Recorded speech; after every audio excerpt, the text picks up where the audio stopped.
Peri peri মাংসের জন্য 500 মতো মাংস নিয়েছি, খুব ভালো করে ধুয়ে লবণ আমি রসুন বাটা দিয়ে দিচ্ছি 1 চামচ মতো। আর এই যে পেরি পেরি মশলাটা আছে এটা আমি দিয়ে দেবো। আমার একটু মাংসের পরিমাণটা বেশি, তাই জন্য একটু বেশি লাগছে। পেরি পেরি মশলাটা 2 প্যাকেট দিয়ে দিচ্ছি আমি। এই 10 টাকা করে দাম পেরি পেরি মশলাগুলো। এটা আমি ছড়িয়ে দিচ্ছি। কাশ্মীরি লঙ্কার গুঁড়ো 1 চামচ, আদা বাটা দিয়ে দিলাম, লেবুর রস, একটা গোটা লেবু লাগবে, গোটা লেবুর রস এর মধ্যে ছড়িয়ে দিচ্ছি। খুব ভালো করে মাখিয়ে রেখে দেব।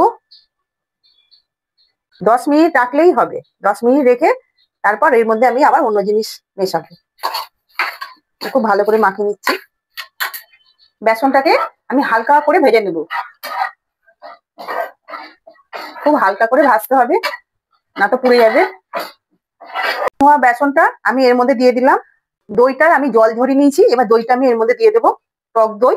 এমন গোলমরিচ গুঁড়ো দিয়ে দিচ্ছি, দিলে খুব ভালো লাগবে খেতে। গোলমরিচ গুঁড়োটা আলাদা একটা ফ্লেভার আসবে। তো খুব ভালো করে মাখিয়ে নেবো। 1/2 ঘন্টা হয়ে গেছে আমার মাখানো, 1/2 ঘন্টা মাখিয়ে রেখেছিলাম।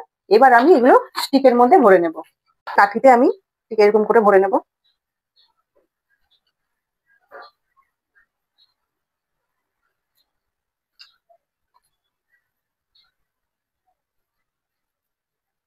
এটা আমি বোনলেস চিকেন নিয়েছি।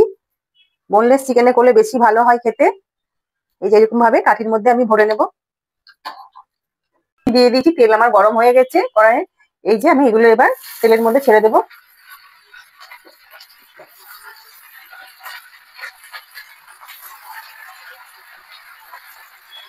এগুলো আমি ডিপ ফ্রাই করে নেব। আমার ভাজা হয়ে গেছে। এই যে এরকম করে ভাজতে হবে, লো টু মিডিয়ামে ভাজতে হবে। জোরে গ্যাস দিলে পুড়ে যাবে, না তো ভেতর কাঁচা থেকে যাবে, পুড়ে যাবে। ওই জন্য লো টু মিডিয়ামে এটা ভাজতে হবে। খুব সুন্দর হয় খেতে। এটা আপনারা বাড়িতে তৈরি করে অবশ্যই খাবেন। বাচ্চা থেকে বড় সবারই ভালো লাগে খেতে।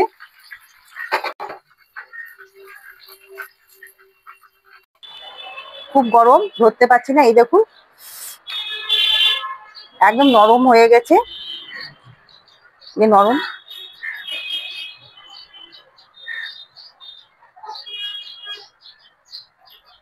খুব ভালো লাগে খেতে।